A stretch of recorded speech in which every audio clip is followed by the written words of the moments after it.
Baik, Bapak Ibu sekalian, bisa kita mulai, Bapak Ibu? Oke, baik. Selamat pagi, Bapak Ibu sekalian. Salam sejahtera untuk kita semua, salam sehat. Senang sekali bisa bertemu dengan Bapak Ibu sekalian di ruangan ini dan juga melalui Zoom. Senang sekali ya, Bapak Ibu. Mungkin ini yang kedua ya untuk Bimas Buddha. Sebelumnya mungkin tahun 2022 saya hadir di sini dengan Pak Rudi sepertinya. Oke, yang saya hormati Pak Sesdijen, Pak Dr. Triroso, Pak Kabak, Keuangan ya dan Umum, Pak Suswanto, teman-teman dari Biro Umum, ada Pak Westio, ada Pak Taufik ya. Bapak Ibu sekalian, para kepala sekolah tinggi agama Buddha, para pembimas, dan mungkin Bapak Ibu sekalian para pejabat struktural maupun fungsional yang tidak bisa saya sebutkan satu-satu namanya. Pada kesempatan kali ini, dalam 2 hari ini ya Bapak Ibu sekalian, kita akan melaksanakan BIMTEK tentang penerapan aplikasi Sri Kandi. Sebelumnya, kalau melihat dari yang disampaikan oleh Pak Ses tadi, ya, saya senang sekali Bapak Ibu sekalian ya, karena di lingkungan Kementerian Agama ini, kalau kita perhatikan, Mas Buddha lah yang paling duluan, gitu ya, paling duluan, ya, paling pertama, paling banyak juga penggunanya, paling banyak juga suratnya yang sudah masuk di Sri Kandi, gitu ya. Itu teman-teman di Bimas Buddha. Lalu Pak Ses juga tadi berkali-kali menyampaikan bahwa yaitu dukungan beliau terhadap pengguna aplikasi Sri Kandi, SPBE, sistem pemerintahan berbasis elektronik secara keseluruhan di Kementerian Agama ataupun di Bimas Buddha ini sangat tinggi gitu ya. Nah ini sebenarnya peran pimpinan lah yang paling utama Bapak Ibu sekalian. Kalau kita katakanlah Pak Samirin sendiri gitu ya yang berusaha tanpa ada support dari pimpinan ya nggak akan jalan Bapak Ibu sekalian. Nah ini pimpinan kita sudah support ya alangkah baiknya kita memanfaatkan dukungan pimpinan tersebut untuk berjalannya apapun itu termasuk aplikasi Sri Kandi di lingkungan Bimas Buddha. Untuk kegiatan kali ini Bapak Ibu sekalian dan Bapak Ibu di Zoom gitu ya. Jadi kita akan bagi dua nih sebenarnya. Yang pertama nanti ada sedikit penyampaian materi Bapak Ibu.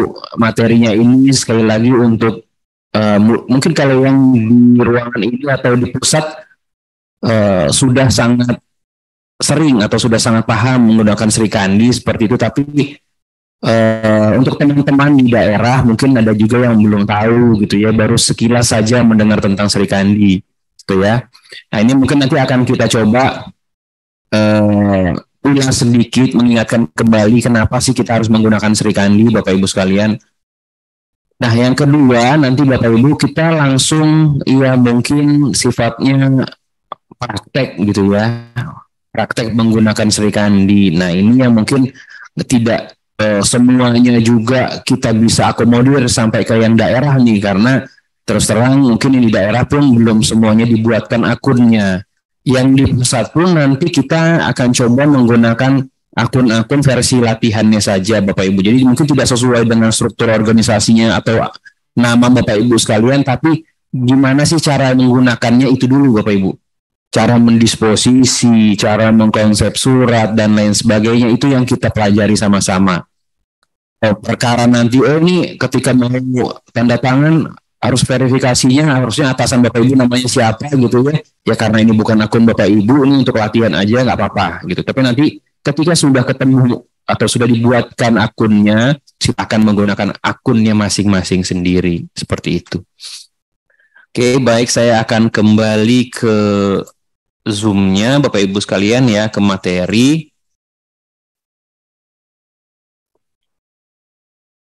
Oke, ya Bapak Ibu sekalian, hari ini saya tidak sendiri ya, ditemani oleh rekan saya Mbak Nadia gitu ya. Kalau saya sendiri, nama saya Azwar Sanusi, saya berdua kami dari Direktorat Kearsipan Pusat selaku arsiparis yang ditugaskan pada pagi sampai besok hari Bapak Ibu sekalian sebagai pemateri dalam BIMTEK ini ya. Jadi kalau Sri Kandi yang akan sering ketemu, kalau dengan tidak saya, Pak Rudi, Mbak Nadia, Bu Penny, Mas Iqbal gitu ya, Pak Lufi.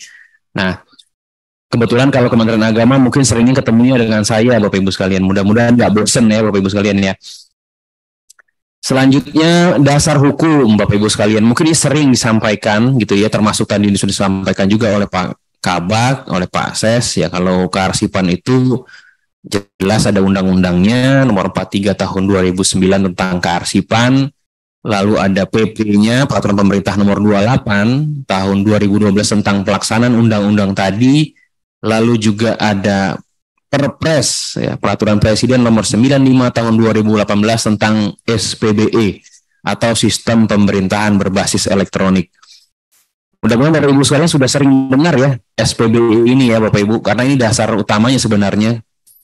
Lalu ada keputusan Menteri Pan-RB nomor 679 tahun 2020 tentang AUBKD gitu ya, atau Aplikasi Umum Bidang Kearsipan Dinamis. Lalu juga ada Peraturan ANRI nomor 4 tahun 2021 tentang pedoman penerapan Sri Kandi. Nah, ini secara umum dasar hukumnya ini Bapak Ibu.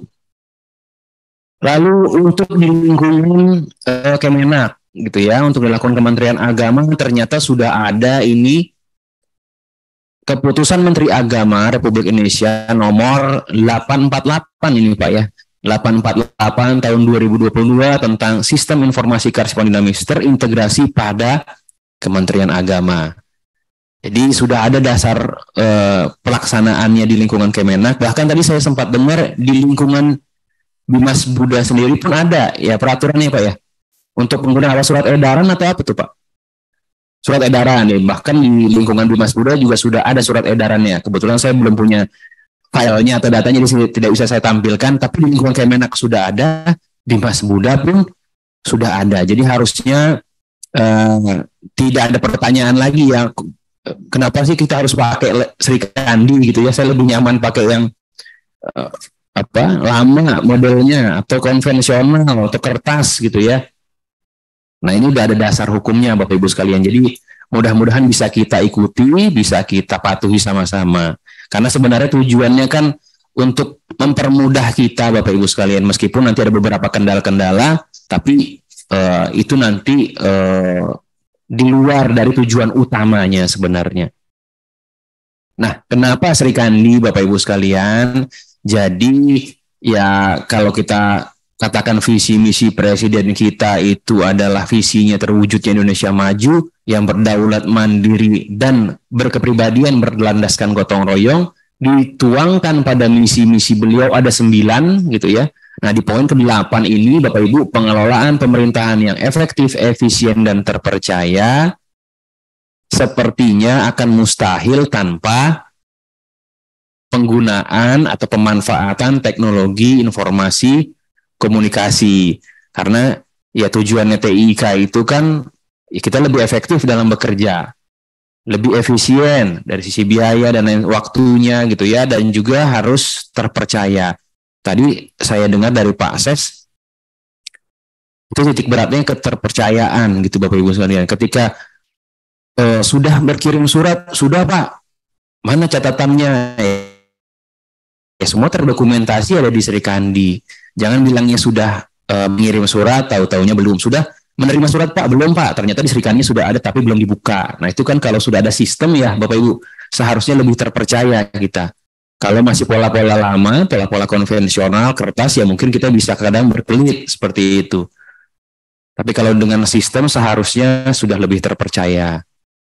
Nah, Presiden kita juga sering menyampaikan bahwa penggunaan atau penerapan SPBE atau sistem pemerintahan berbasis elektronik ini ya Bapak Ibu, dan juga tujuannya satu data Indonesia nanti sudah menjadi keharusan gitu ya, bukan lagi pilihan. Jadi kalau masih milih-milih nanti dulu lah kita pakai yang konvensional dulu, kayaknya kita nggak maju-maju Bapak Ibu sekalian. Dengan dipakai seperti ini nanti yang lain akan mengikuti, gitu ya. Termasuk sumber dayanya juga nanti pasti akan mengejar seperti itu. Nah, SPBU ini bertujuan juga mewujudkan tata kelola pemerintahan yang bersih, efektif, transparan, akuntabel, serta pelayanan publik yang berkualitas. Jadi tidak hanya urusan kantor kita saja nih Bapak Ibu. Maksudnya urusan kantor tuh tidak hanya kita surat menyurat biasa gitu ya, disposisi, tapi ujung-ujungnya kalau tidak baik pelayanan publiknya apa gitu ya. Tadi kan Pak Ses juga sampaikan bagaimana kita memberikan pelayanan seperti itu. Kalau misalkan sistem dalam perkantoran kita saja tidak baik, ya bagaimana mau memberikan layanan yang baik kan seperti itu. Nah, ini keluarlah Peraturan Presiden nomor 95 tahun 2018 tentang sistem pemerintahan berbasis elektronik tadi. Jadi sudah ada peraturan presidennya Bapak Ibu sekalian. Nah, selanjutnya ini definisinya gitu ya, penyelenggaraan pemerintahan yang memanfaatkan TIK untuk memberikan layanan kepada pengguna SPBE. Nah, kondisinya Bapak Ibu sekalian memang saat ini dan masih terjadi gitu ya. Yang pertama adalah dari sisi anggaran ya, pemborosan anggaran. Pemborosan anggarannya itu ya kalau kita masih pakai konvensional, tadi disampaikan juga oleh Pak Ses gitu ya. Berapa sumber daya kita habis untuk kertas, untuk ATK. Jadi kalau data yang terakhir kita himpun Bapak Ibu sekalian, ketika satu instansi itu sudah menggunakan Srikandi, ATK-nya sampai 70% hematnya gitu ya. Tinggal 30% lagi mungkin mungkin masih ada gitu ya, dan mungkin untuk backup dari Srikandi itu sendiri. Dalam arti kalau Srikandinya sedang makan mungkin masih ada kertas seperti itu ya. Tapi sampai 70% penghematannya. Selain itu Bapak Ibu sekalian, terkait dengan aplikasi itu, pemerintah punya aplikasi banyak banget Bapak Ibu ya. Data dari Kominfo itu ada 26.000 aplikasi di Indonesia yang punya pemerintah kita ini ya, baik dari kementerian ya, dari instansi pusat maupun pemda-pemda seperti itu. Nah, ini 26.000 pasti anggarannya banyak banget Bapak Ibu. Yang pertama dari membuatnya saja pakai anggaran gitu ya. Kalau ada aplikasi lagi ada servernya ya. Servernya lagi Bapak Ibu. Berapa anggaran dibutuhkan. Lalu kalau sudah ada aplikasi harus ada pemeliharaan aplikasinya. Biaya lagi Bapak Ibu. Belum lagi nanti kegiatan sosialisasi dari aplikasi itu yang mungkin hampir tiap tahun juga ada. Berapa lagi anggarannya gitu ya. Padahal jangan-jangan aplikasi itu hanya beberapa kegiatan saja gitu ya. Nah, kegiatan-kegiatan ini kenapa nggak buat satu aplikasi lalu digunakan secara bersama-sama atau secara bagi pakai. Nah, itu nanti salah satunya mendorong terciptanya aplikasi Srikandi ini. Nah, itu data dari Kementerian Keuangan hanya 30% utilitasnya. Saya masih ingat Bapak Ibu sekalian tahun 2021 mungkin ya, ketika Kementerian Agama melakukan clearance ya, clearance terkait dengan aplikasi. Kebetulan saya juga diundang waktu itu di lapangan Banteng gitu ya. Ya ternyata untuk di lingkungan Kementerian Agama saja untuk aplikasi yang mirip-mirip atau sejenis dengan Srikandi itu lebih dari 10 kayaknya. Dan itu akhirnya jadi catatan dan minta pertimbangan, salah satunya pertimbangan Andri apakah ini boleh lanjut aplikasinya atau enggak. Ada yang dari bantuan dana pendidikan dari luar negeri dan lain sebagainya dibuat aplikasi juga. Nah, ini banyak banget Bapak Ibu sekalian. Jadi mungkin itu baru di pusat ya. Mungkin di daerah-daerah juga banyak, dari sekolah tinggi juga ada mungkin. Nah, itu yang pertama dari sisi anggaran, terjadi pemborosan luar biasa. Yang kedua, disintegrasi informasi pemerintah Bapak Ibu sekalian. Nah, ini pemerintah kita kadang-kadang ya sekarang kan zamannya media sosial Bapak Ibu sekalian gitu ya, terjadi disrupsi di mana-mana informasinya. Kadang-kadang pemerintah kita ini dibenturkan dengan sesama instansi pemerintah karena informasi yang disampaikan berbeda gitu ya. Kalau Kementerian Agama ini, kalau yang saya sering dengar itu masalah mungkin penyelenggaraan haji dan lain sebagainya. Nah itu mungkin kenapa sih kok bisa berbeda yang disampaikan? Ya mungkin gara-gara komunikasinya Bapak Ibu sekalian, komunikasi kedinasannya mungkin terhambat. Jadi kalau masih harus koordinasinya pakai surat dibuat dulu gitu ya, ditandatangani pimpinannya sedang nggak ada, sedangkan pers mengejar-ngejar terus, akhirnya apa adanya dulu deh bahasanya gitu ya. Akhirnya yang satu bilang A, yang satu bilang A plus begitu ya, nggak sih A plus aja udah jadi pertanyaan kok nggak sama gitu, atau A gitu ya, lebih kurang informasi yang disampaikan. Itu jadi pertanyaan Bapak Ibu sekalian. Nah, karena tidak bersatunya informasi pemerintah ini dan juga melibatkan instansi lain, mungkin lintas instansi juga harus berkoordinasi, kita berkomunikasi, terhambat juga karena masalah itu, akhirnya tidak terjadilah satu informasi. Kalau sudah tidak terjadi satu informasi seperti ini, biasanya gitu ya, lama kelamaan tingkat kepercayaan publik masyarakat kepada pemerintah kita ini berkurang. Karena sudah lagi merasa tidak valid lagi kalau data yang dikeluarkan pemerintah itu tidak valid lagi Bapak Ibu sekalian. Jadi kalau terkait dengan WhatsApp gitu ya Bapak Ibu, kalau di WhatsApp pribadi gitu ya, di WhatsApp grup keluarga apalagi kalau ada informasi langsung di-share Pak ya. Tapi kalau pemerintah yang bilang hoax nih. Tapi kalau di WA grup langsung dikirim lagi gitu ya. Nah, itu kan kita tidak ingin terjadi seperti itu gitu ya. Yang keempat, Bapak Ibu sekalian, tuntutan masyarakat nih, inginnya cepat ya, tepat, transparan, efektif dan efisien. Masyarakat khususnya zaman kemarin ya, zaman ketika kita sedang gempar dengan COVID, ada WFH, WFO gitu ya. Ya kalau kita tidak ada aplikasi seperti ini atau mungkin aplikasi lain yang membantu kita, ya kita sangat-sangat kesulitan. Apapun harus datang ke lokasi, apapun harus ketemu pejabatnya, ya nggak kesampaian lah. Tapi kalau sudah ada aplikasi, apapun itu pasti akan membantu pelayanan kita. Ya banking lah, ya tadi mungkin kalau di kantor kita surat menyurat lah, itu semuanya nanti sangat terbantu. Nah ini dalam melaksanakan sistem pemerintahan berbasis elektronik ini dilakukan percepatan Bapak Ibu sekalian. Percepatannya ini dilakukan dengan membangun aplikasi dan infrastruktur SPBU nasional, khususnya nanti aplikasi yang sifatnya umum atau aplikasi umum. Nah, aplikasi SPBU ini, Bapak Ibu sekalian, sebenarnya aplikasi terbagi dua ya, ada aplikasi umum dan ada aplikasi khusus. Kalau aplikasi umum itu kata kuncinya adalah dia sama gitu ya, standar, digunakan secara bagi pakai. Jadi kata kuncinya itu bagi pakainya Bapak Ibu sekalian. Satu aplikasi untuk digunakan sama-sama.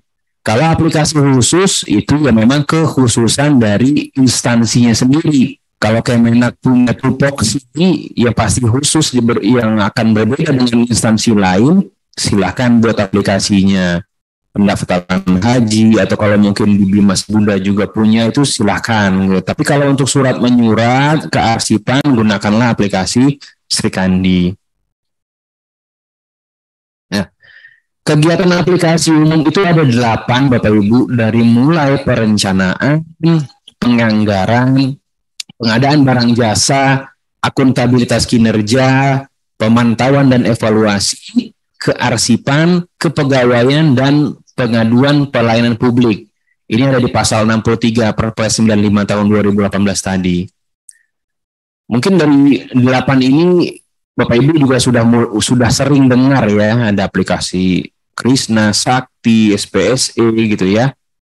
Nah, dari 8 ini Bapak Ibu sekalian, nomor 6 gitu ya, Sri Kandi itu yang agak sedikit berbeda dengan yang lain. Apa perbedaannya Bapak Ibu? Yang pertama, Sri Kandi ini tidak diprioritaskan untuk orang-orang tertentu saja. Jadi tidak hanya untuk pejabat saja, tidak hanya untuk struktural saja, atau untuk jabatan fungsional tertentu saja, tidak. Tapi ke seluruh pegawai. Baik ASN gitu ya, baik itu PNS ataupun P3K, atau bahkan kalau dibutuhkan sampai ke PPN kan seperti itu. Kenapa? Karena di sini sudah berbicara juga terkait dengan tanggung jawab dan hak pegawainya juga ada di sini, Bapak Ibu. Tanggung jawab berarti mungkin dari sisi penugasan. Jadi kalau kami kebetulan Persib Nasional itu ya penugasan sudah lewatkan di semua gitu ya. Mungkin secara disampaikan terus di A misalkan. Tapi surat perintah kalau kami itu semuanya masuk lewat Sri. Jadi tidak lagi ada yang di print-print gitu ya Bapak Ibu ya, tidak dibawa lagi dan semua sudah ada di Sri Kandi. Lalu juga terkait dengan ya, penugasan misalkan kita dimasukkan dalam percepatan RB misalkan ya semuanya lewat Sri Kandi semua, surat tugas, surat keputusan dan lain sebagainya. Lalu berbicara terkait dengan hak gitu ya kalau ada informasi misalkan terkait dengan beasiswa, ada undangan untuk BPJS misalkan ya semuanya lewat Sri Kandi juga. Pengajuan cuti pun kami lewat Sri Kandi juga gitu ya. Jadi semuanya hak dan kewajiban ada di Sri Kandi seperti itu ya. Nah, itu yang pertama. Lalu yang kedua juga Sri Kandi ini tidak lagi digunakan hanya untuk bagian-bagian tertentu ya. Ya tidak, kalau Krishna dan Sakti mungkin hanya bagian keuangan dan bagian perencanaan, atau SPSE pengadaan barang jasa hanya teman-teman UMP saja. Ya kalau Sri Kandi semua bagian menggunakan seperti itu. Di Sri Kandi juga kenapa digunakan oleh seluruh pegawai, karena di dalam kearsipan salah satunya adalah kegiatan penciptaan yaitu surat menyurat, Bapak Ibu, kan pasti dibutuhkan yang namanya tanda tangan gitu ya. Nah, tanda tangan dalam Sri Kandi ini sudah mengakomodir tanda tangan elektronik gitu ya. Mudah-mudahan di teman-teman Kementerian Agama sudah punya tanda tangan elektronik semua atau belum? Belum. Kalau mungkin ini tidak apple to apple ya dengan Andri cuma dikit banget ya 700 orang gitu. Kalau Kementerian Agama kan puluhan ribu ya, atau ratusan ribu pegawainya. 20 ribu. Ya. Nah, jadi kalau di Andri kebetulan 700 orang itu sudah punya tanda tangan elektronik semua. Nanti mungkin di teman-teman di Kementerian Agama, mungkin di Bimas Buddha, bertahap lah ya, kalau memang belum memiliki tanda tangan elektronik, didaftarkan untuk memiliki tanda tangan elektronik. Kenapa Bapak Ibu sekalian? Karena sebenarnya ada beberapa jenis naskah dinas yang bisa kita tanda tangani meskipun kita seorang fungsional atau staf. Kira-kira ada yang tahu Bapak Ibu yang bisa kita tanda tangani meskipun kita bukan pejabat struktural, naskah dinas apa Pak contohnya? Undangan boleh, Pendimas boleh bikin undangan? Kayaknya belum boleh ya. Eselon 3 boleh. Kalau yang staf biasa yang boleh tanda tangan, di tanda tangan apa ayo? Laporan, telaah, tadi permohonan cuti kan pasti mau nggak mau kan tanda tangan. Nah, contohnya 3 itu dulu Bapak Ibu. Kalau misalkan kita melapor ke atasan kita masih menggunakan tanda tangan yang basah, nanti pimpinan melanjutkannya dengan tanda tangan elektronik, kok kayaknya ini kurang pas gitu ya. Kalau bisa semua elektronik dari bawah, atas melaporkan lagi semuanya elektronik seperti itu. Nah, mudah-mudahan nanti kalau sudah punya tanda tangan elektronik bisa langsung eksekusi dengan tanda tangan elektronik Bapak Ibu. Jadi nggak ada 2 jenis penciptaannya gitu. Ya meskipun nanti bertahap, ya namanya bertahap, tapi harus diusahakan ya Bapak Ibu sekalian ya. Kadang-kadang bertahap tapi kita stop gitu, tidak mengusahakan ya akhirnya nggak kesampaian kayak gitu. Nah ini mudah-mudahan nanti, karena kalau sudah ada satu aja yang punya tanda tangan elektronik di lingkungan Kemenak, berarti kan sudah terbuka pintu kerjasamanya. Sebenarnya tinggal melanjutkan saja. Palingnya agak lama itu mengumpulkan data dukung atau bukti tambahannya lah, mungkin KTP kita atau segala macam untuk didaftarkan ke BSRE-nya nanti. Nah, kira-kira seperti itu Bapak Ibu ya, keunikan Sri Kandi dibandingkan 7 aplikasi umum yang lain, seperti itu.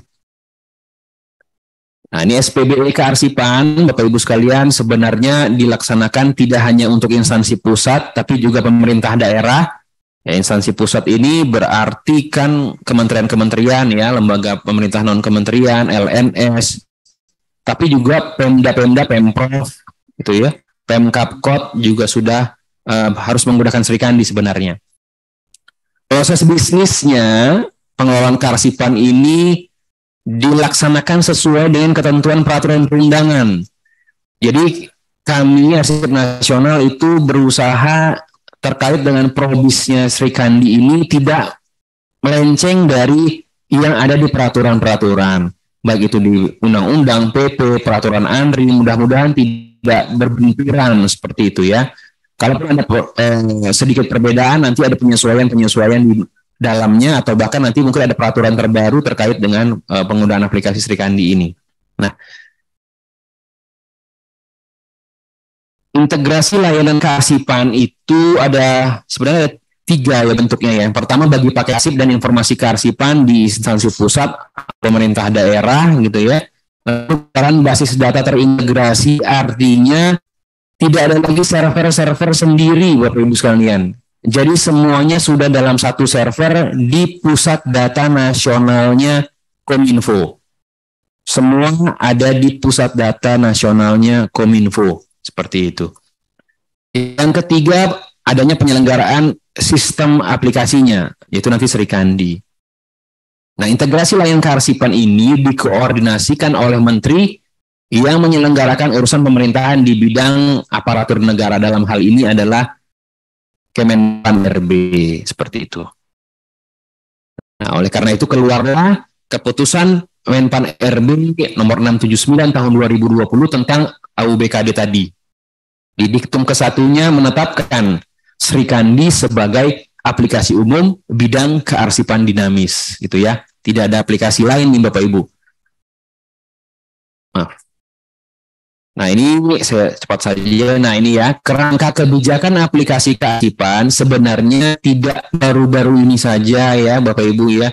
Tidak karena Srikandi muncul seperti itu, tapi sudah lama sebenarnya. Dulu ANRI mengeluarkan yang namanya SIKD atau Sistem Informasi Kearsipan Dinamis aja gitu ya, nggak ada terintegrasinya. Lalu adanya Perpres 95 tadi mendorong gitu ya bahwa harusnya SIKD ini atau sistem ini terintegrasi keseluruhan, tidak di masing-masing. Itu juga kalau bisa mau mengakses tidak lagi ke server masing-masing seperti itu. Nah, keluarlah Perpres 95, keputusan Menpan RB, akhirnya muncullah Srikandi Bapak Ibu sekalian.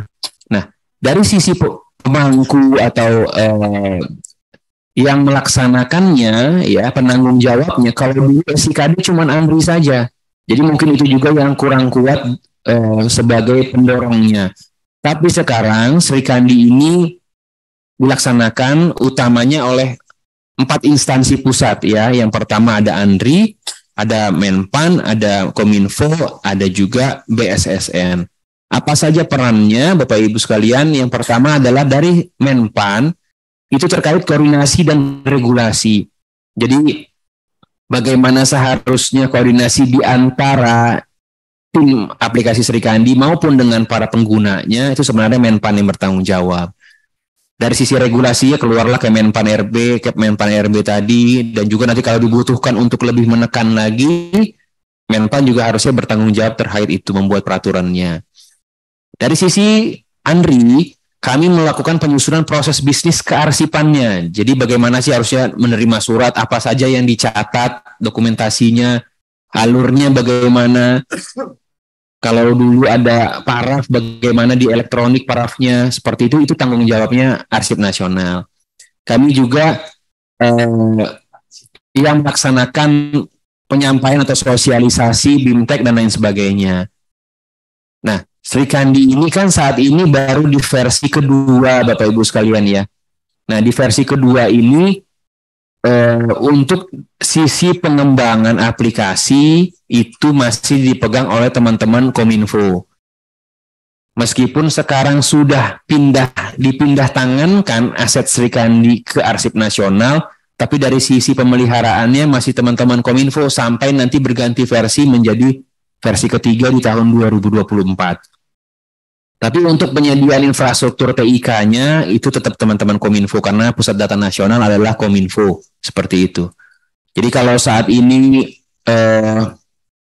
kadang terkendala Bapak Ibu sekalian, tadi kan disampaikan oleh Pak Ses ya, iya Pak, tapi ada kendalanya, ya kadang-kadang kalau lagi nggak bisa ya nggak bisa gitu ya, lagi lambat. Nah itu sebenarnya untuk sementara ini masih teman-teman Kominfo sebagai penanggung jawabnya. Kami hanya bisa menyampaikan keluhan dari teman-teman sekalian, Bapak Ibu sekalian, membantu mempush teman-teman Kominfo untuk melakukan perbaikan seperti itu. Tapi mudah-mudahan nanti di versi ketiga ketika sudah mungkin Andri yang terkait dengan pengembangan mungkin harusnya lebih cepat lagi seperti itu.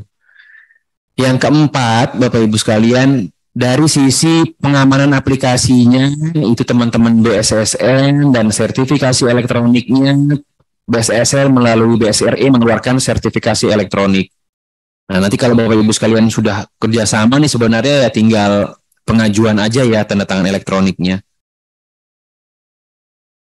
Nah, fiturnya Bapak Ibu sekalian sebenarnya dari sisi aplikasinya ya karena dia berbasis cloud, ya berarti tidak perlu lagi ada server masing-masing instansi, juga tinggal akses saja nih, nggak perlu install di laptop Bapak Ibu sekalian. Kecuali nanti versi mobile-nya baru perlu diinstal dulu ya. Tapi kalau versi webnya ya tinggal buka Google Chrome atau Mozilla Firefox atau Microsoft Edge, ketik aja serikandi.arsip.go.id atau serikandi.layanan untuk versi latihannya, nanti kebuka, masukkan username, password, nanti masuk gitu ya. Yang kedua, mungkin fitur pembuatan, pengiriman, dan penerimaan naskah dinas antar instansi dapat dilakukan secara elektronik setiap saat. Ini tadi yang sudah disampaikan oleh Pak Ses juga bahwa dengan adanya aplikasi Serikandi ini akan merubah pola kerja kita, Bapak Ibu sekalian. Sudah ada mulai merasa berubah pola kerjanya gitu ya. Mudah-mudahan perubahan pola ini menuju yang positif, Bapak Ibu sekalian. Jadi kalau disampaikan tadi bahwa ya sebenarnya kita dengan ada Serikandi ini waktu kerja kita sudah mulai geser nih Bapak Ibu. Bisa kapan saja membuka aplikasi Serikandi gitu kan. Tadi kata Pak Ses, ya tengah malam kalau nggak bisa tidur buka Serikandi, mau disposisi juga bisa beliau gitu ya. Nah ini terjadi perubahan gitu ya, pola kerja, pola-pola apa namanya penugasan dan sebagainya. Yang penting adalah nanti pimpinan paham Bapak Ibu sekalian bahwa ya mungkin yang bersangkutan atau pimpinan bisa melakukan disposisi kapan saja gitu ya. Cuman untuk tindak lanjutnya ya mungkin dari sisi waktu kerjanya normal ya Bapak Ibu sekalian. Kalau disposisi jam 2 malam ya jangan berharap juga jam 4 pagi sudah ada jawabannya, mungkin seperti itu ya. Tapi setidaknya sudah terinformasikan sejak dari awal seperti itu. Nanti beliau sudah mungkin waktu kerjanya sudah masuk ya bisa dieksekusi, atau kalau memang butuh banget ya nanti harus diinfokan juga secara informal seperti itu. Yang kedua di Arsip Nasional juga perubahan pola-pola seperti PLH Bapak Ibu sekalian. Ya PLH di kami ini sekarang sifatnya untuk kehadiran fisik. Tapi kalau untuk menugaskan itu tetap saja pejabat definitifnya yang melaksanakan. Jadi disposisi kan bisa di mana saja Bapak Ibu ya.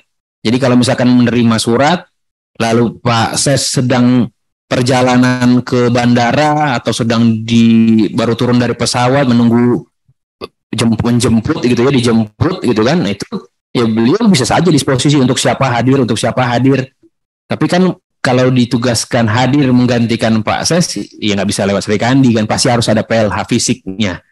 Nah sekarang di kami PLH itu terkait dengan fisik saja Bapak Ibu sekalian. Tapi kalau untuk menugaskan tetap aja definitifnya yang menugaskan karena sudah dimungkinkan dengan adanya Serikandi. Sekarang membuka acara pun kadang-kadang sudah pakai Zoom ya Bapak Ibu sekalian. Jadi dengan teknologi ini perubahan-perubahan itu terjadi Bapak Ibu sekalian. Nah, dimungkinkan juga ketika tadi kita mengirim surat, ketika mau berkoordinasi dengan instansi lain ya, ketika kita klik kirim surat ya langsung sampai gitu ya. Jadi harusnya tidak memakan waktu lama. Tinggal tindak lanjutnya di instansi selanjutnya bagaimana. Yang ketiga, bagi pakai arsip lintas unit kerja instansi dapat lebih cepat, mudah, aman Bapak Ibu sekalian ya. Yang dikirim Bapak Ibu sekalian itu kan tadi sekali diklik langsung sampai. Yang kedua, diklik yang bisa buka adalah yang dikirimkan surat. Kemungkinan hilang di tengah jalan berkurang gitu ya. Malah nggak ada gitu ya. Mungkin kalau dibawa, mohon maaf dulu ada caraka atau pengantar surat ya, kalau jatuh ya hilang gitu ya. Tapi kalau ini mudah-mudahan langsung sampai. Yang bisa buka hanya akun yang bersangkutan dan TU-nya saja, seperti itu. Jadi lebih cepat, lebih mudah, dan lebih aman seharusnya. Yang keempat, pengelolaan naskah dinas sebagai arsip dapat dilakukan secara lebih mudah oleh unit kerja. Nah, ini titik beratnya adalah, Bapak Ibu sekalian, aplikasi Srikandi ini bukan hanya aplikasi untuk surat menyurat. Sekali lagi, aplikasi Srikandi ini bukan surat menyurat tok gitu Bapak Ibu sekalian, tapi aplikasi kearsipan. Artinya kalau aplikasi kearsipan, proses bisnis kearsipan, pengelolaan arsip dinamisnya ada semua di Srikandi. Bagaimana kita menciptakan surat, proses kearsipan pertama kan penciptaan surat Bapak Ibu sekalian ya. Penciptaan itu ada registrasi naskah masuk atau surat masuk dan registrasi naskah keluar. Itu ada di Srikandi. Yang kedua, penggunaannya itu ada terkait dengan disposisi, membaca surat dan lain sebagainya, ada di Srikandi juga. Yang ketiga, bagaimana pemeliharaannya, disimpan dalam aplikasi berapa lama, disimpan dalam sistem itu berapa lama, ya Bapak Ibu sekalian. Apakah ketika sudah masuk referensinya masih bisa kita baca atau enggak? Itu nanti ada di Srikandi juga. Oh, kalau arsip dengan jenis seperti ini cuma 2 tahun. 1 tahun diaktif, 1 tahun diinaktif, lalu musnah. Itu ada di Srikandi Bapak Ibu sekalian. Yang keempat adalah penyusutannya. Ya, bagaimana nanti dia dipindahkan untuk menjadi arsip inaktif, bagaimana dia dimusnahkan, bagaimana dia diserahkan ke arsip nasional kalau nilainya permanen. Itu juga ada di Srikandi. Jadi kalau sekarang kan di sistem yang digital seperti ini lebih tidak memakan tempat ya Bapak Ibu sekalian. Tapi kalau fisik kan kalau ditumpuk terus di ruangan kita ya tenggelam kita dengan arsip gitu ya. Nah ini tapi kalau di Srikandi mudah-mudahan tidak terjadi seperti itu. Tapi kalau semakin banyak arsip yang kita laksanakan pemeliharaannya ya nanti di inbox kita juga banyak banget ya Bapak Ibu sekalian. Nah, dari sisi anggaran, dari sisi manfaat, Bapak Ibu, yang pertama ada pemanfaatan dari sisi anggaran yang tadi, yang kalau Bapak Ibu sekalian punya aplikasi, ya mungkin bisa dialihkan gitu ya. Kalau dulu kita masih harus memelihara aplikasi kita yang lama, ya sekarang bisa dialihkan mungkin lebih ke peningkatan kompetensi pegawai, gitu ya, Bapak Ibu, mungkin karakter building dan lain sebagainya itu lebih bermanfaat saya rasa, gitu ya, dibandingkan ada aplikasi-aplikasi yang lain. Yang kedua, dari sisi kearsipannya, tidak lagi satu kegiatan satu lagi kegiatan kearsipan, satu aplikasi. Jadi cukup dengan Srikandi, semuanya sudah terpenuhi. Surat menyurat, memberkaskan, menyusutkan itu sudah ada semua, gitu ya. Jadi lebih mudah dan lebih terintegrasi. Yang ketiga, bagi pakai datanya antar kementerian tadi, ya di Bapak Ibu mau kirim langsung ke daerah gitu ya, mau ke sekolah tinggi sekolah tinggi Buddha juga langsung sampai, mau ke dinas-dinas juga bisa, silahkan saja Bapak Ibu sekalian. Yang keempat, nilai pengawasan kearsipan. Nah ini tiap tahunnya Arsip Nasional ini melakukan pengawasan Bapak Ibu sekalian. Ya kalau keuangan kan mungkin dengan BPK dan lain sebagainya, kalau kearsipan di Arsip Nasional ada pengawasannya, ada auditnya. Nah nilainya Kemenak kalau mau naik gitu ya, salah satunya ada aspek terkait dengan Srikandinya juga Bapak Ibu sekalian. Yang kelima, nilai pengawasan RB, reformasi umur operasi, meskipun sekarang sudah berbeda, dulu ada modelnya 8 area perubahan seperti itu, sekarang ada terkait dengan digitalisasi kearsipan seperti itu ya. Mungkin Srikandi di dalamnya ada ya Bapak Ibu sekalian. Nah, Srikandi ini Bapak Ibu dalam pengawasan eksternal tadi ada sedikit perubahan. Dulu gitu ya, aspeknya itu ada kebijakan pengelolaan arsip dinamis, sumber daya kearsipan itu di tahun 2022 masih sebagai nilai reform gitu ya, tambahan seperti itu Bapak Ibu sekalian. Tapi kalau sekarang 2023 sudah mulai jadi kewajiban. Jadi kalau pengelolaan arsip dinamis di Kemenak ini masih yang lama modelnya, nah ini akan mengurangi nilai teman-teman Kementerian Agama. Jadi usahakan sudah mengaplikasikan Sri Kandi-nya. Mungkin bisa dikasih batasan dulu apakah di lingkungan pusat gitu ya atau di mana nanti supaya nilainya tidak terpapas jauh gitu ya. Kalau misalkan seluruh Kemenak kan satkernya kan paling banyak ke dunia akhirat Bapak Ibu sekalian ya. Jadi kalau nilainya secara keseluruhan ya mungkin nilainya jatuh gitu ya presentasenya. Tapi kalau UKT pusat saja mungkin nanti nilainya masih bisa baiklah seperti itu. Nah dari Sri Kandi juga ada juga sekarang Bapak Ibu dalam audit yang baru namanya audit pengelolaan akses bisnis kearsipannya dan juga sumber daya aplikasi berbasis kearsipan dinamisnya juga. Ada audit TIK-nya, SDM-nya, data center, helpdesk, ini Sri Kandi ada juga. Nah ini juga dinilai juga Bapak Ibu sekalian. Mudah-mudahan teman-teman Kemenak sudah nilainya sudah mencukupi lah ya, jangan kurang dari sisi aspek ini. Nah, indikator penerapan Sri Kandi ini, Bapak Ibu sekalian, ada 3 dimensi untuk melihatnya.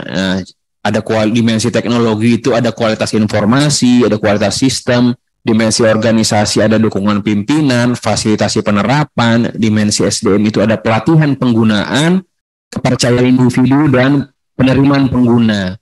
Tapi untuk 3 dimensi ini, dimensi yang kedua atau dimensi organisasi khususnya dukungan pimpinan ini yang utama nih Bapak Ibu.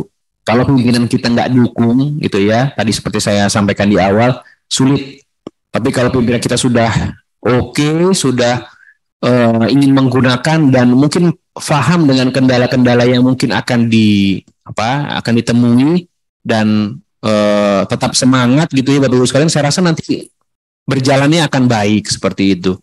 Ada beberapa tipe pimpinan juga Bapak Ibu sekalian, ada yang mungkin mau menggunakan tapi tidak siap dengan mungkin perubahannya gitu ya. Ada yang memang sama sekali tidak mau menggunakan. Itu juga harus kita cari bagaimana solusinya, bagaimana strategi untuk menghadapinya, kira-kira seperti itu Bapak Ibu.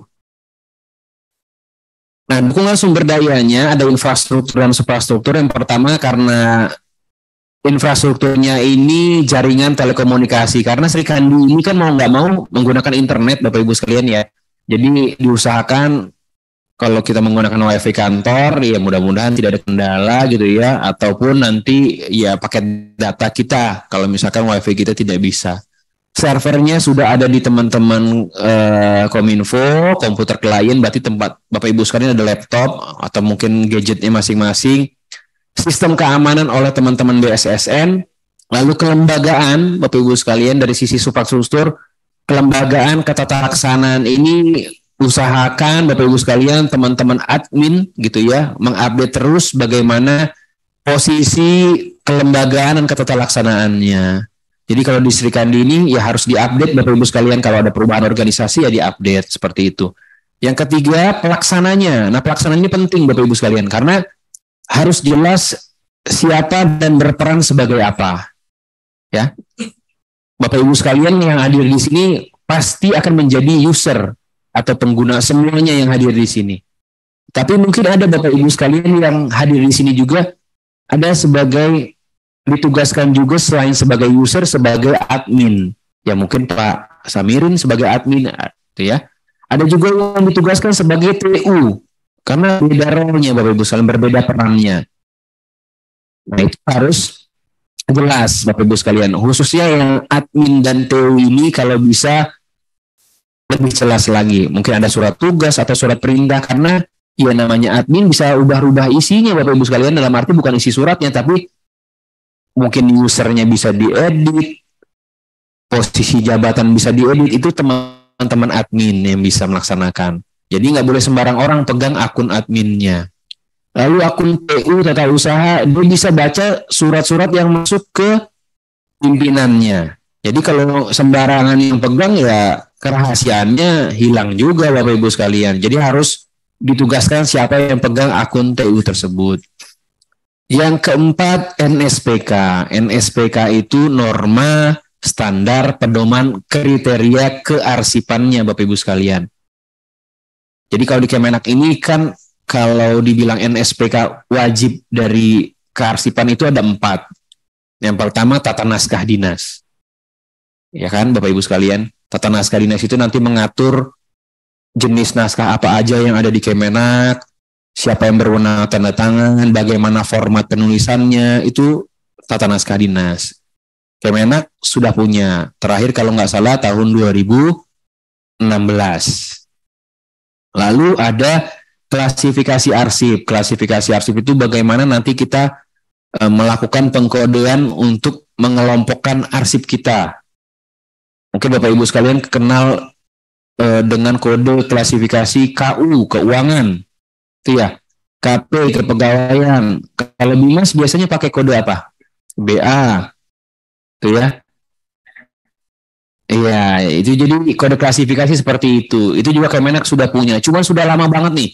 2010 gitu ya. Sekarang 2023 ya. Udah 13 tahun Kemenaknya kayaknya sudah berubah nih.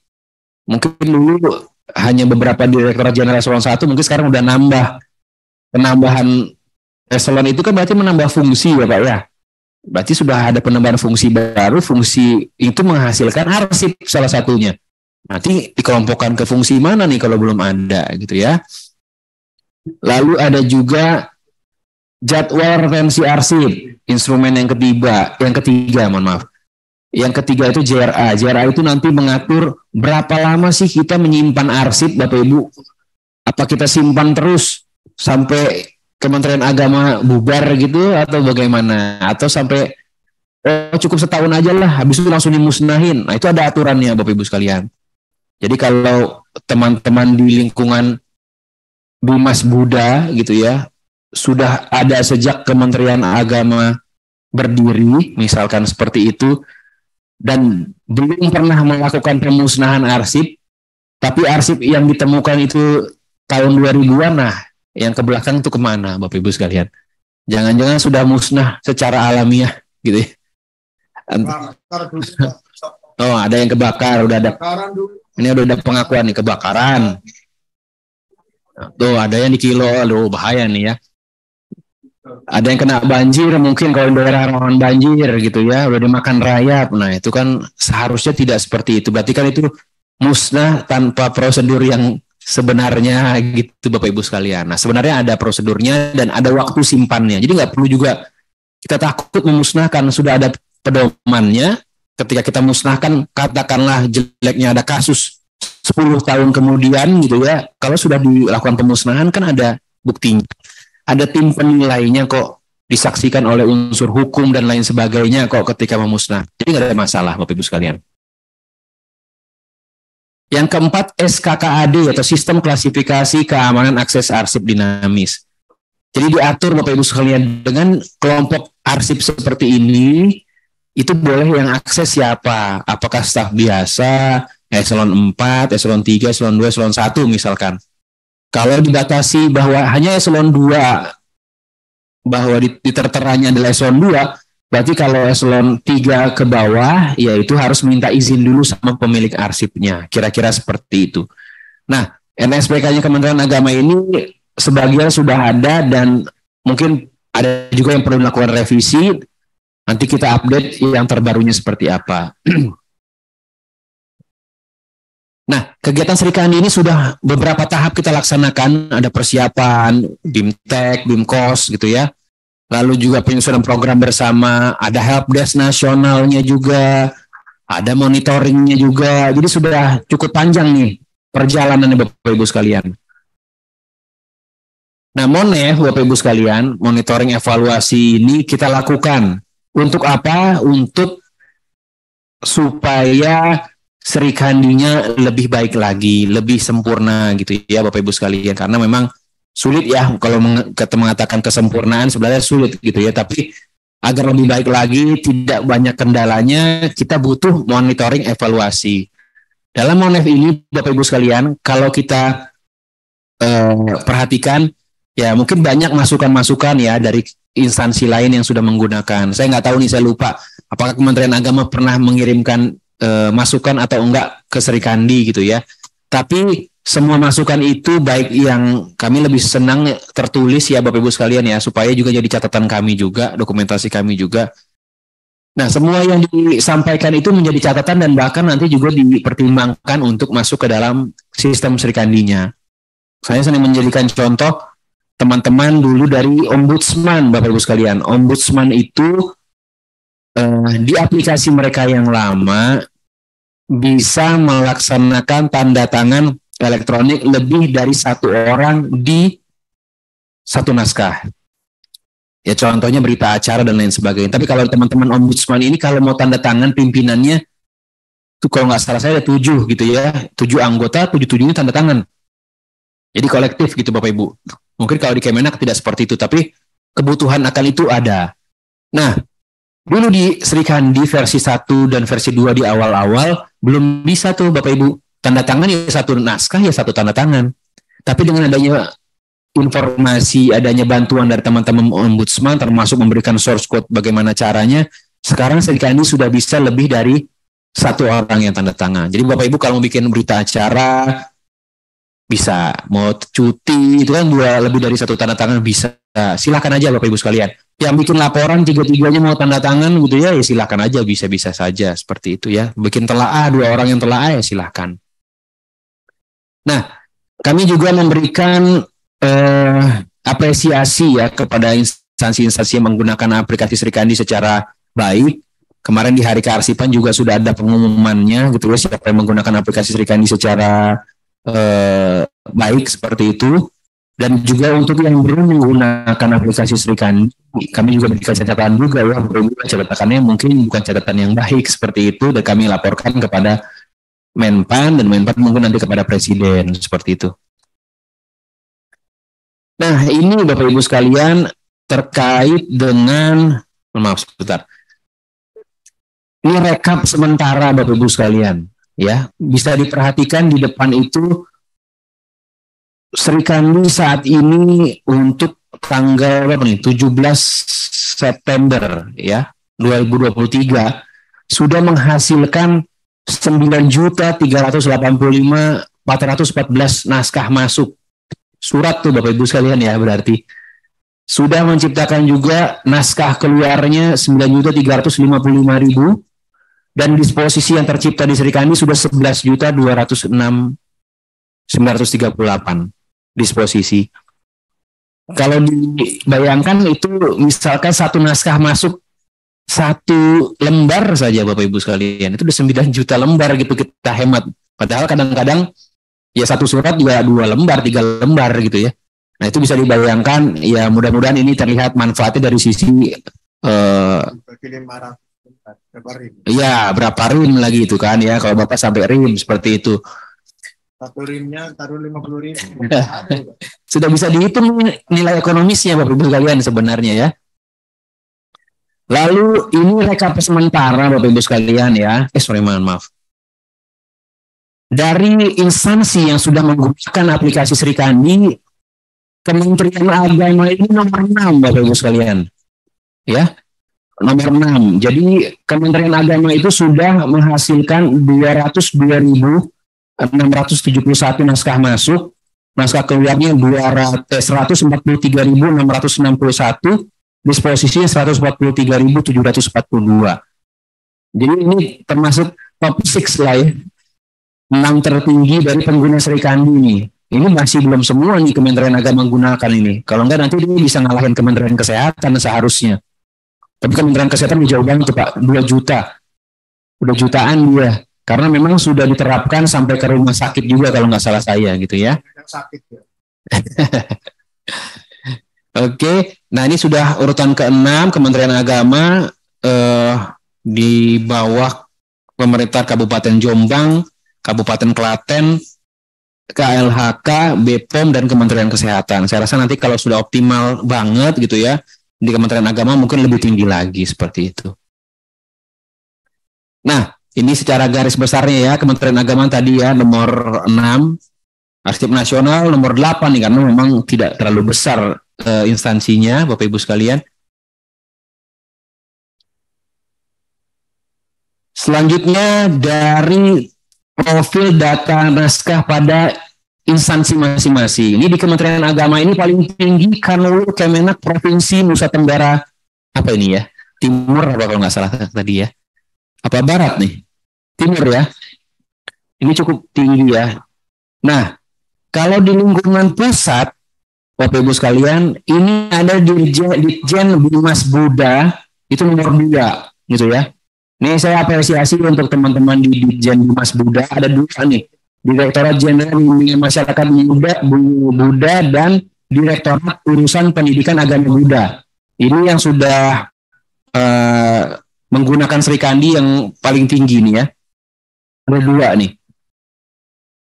Direktorat Jenderalnya mungkin di level eselon 1-nya dan di eselon 2-nya yang paling tinggi Direktorat Urusan Pendidikan Agama. Mungkin di Sesditnya mungkin di bawah ini sedikit kali ya, tapi ini nomor 1 dan 2-nya ada di Dirjen dan Direktorat Urusan dan Pendidikan Agama Buddha. Kan sudah penggunaannya sudah banyak Bapak Ibu sekalian ya. Sudah banyak dan mudah-mudahan nanti bisa ditingkatkan lagi, disusul oleh teman-teman di direktorat lain seperti itu. Jadi kalau di Kementerian Agama memang yang paling tinggi sih sebenarnya kalau diakumulasi ya Buddha ini sebenarnya. Itu ya. Masyarakat tahunya seperti itu. Nah, selanjutnya Bapak Ibu sekalian, dari sisi pengembangan selanjutnya nanti ada tidak berhenti di tahun ini saja gitu ya, masih banyak pengembangannya, termasuk tadi sudah saya sampaikan bahwa ada pemindahan aset ya, pengalihan aset Sri Kandi dari Kominfo ke Arsip Nasional. Oleh karena itu Arsip Nasional saat ini bertanggung jawab mengembangkan Sri Kandi-nya selanjutnya. Salah satunya nanti adalah di versi ketiga ini sudah ada arsitektur microservice-nya secara keseluruhan gitu Bapak Ibu sekalian, lalu ada model penciptaan dan lain sebagainya sudah kita update lagi, termasuk juga nanti mungkin versi mobile yang lebih update lagi gitu ya. Lalu terakhir ada integrasi aplikasi kearsipan sejenis dan lain sebagainya, itu di tahun 2025 gitu ya, masih cukup panjang perjalanannya. Tapi yang paling penting adalah nanti tahun ini adalah penguatan atau pembentukan tim koordinasi nasional Sri Kandi ya Bapak Ibu sekalian, dan manajemen resikonya. Tadi kan sudah disampaikan, Pak, kalau sedang gangguan Sri Kandi bagaimana gitu nanti. Nah, sebenarnya harusnya sudah ada pedomannya gitu, atau minimal SOP-nya lah. Ketika ada gangguan Sri Kandi, sampai berapa lama sebelum kita memutuskan kembali sementara ke fisik. Karena mungkin kita kalau kita bicara kita paperless gitu ya, atau tanpa kertas agak sulit ya Bapak Ibu sekalian. Tapi mungkin mengurangi sampai sangat rendah gitu ya penggunaannya, itu mungkin saja.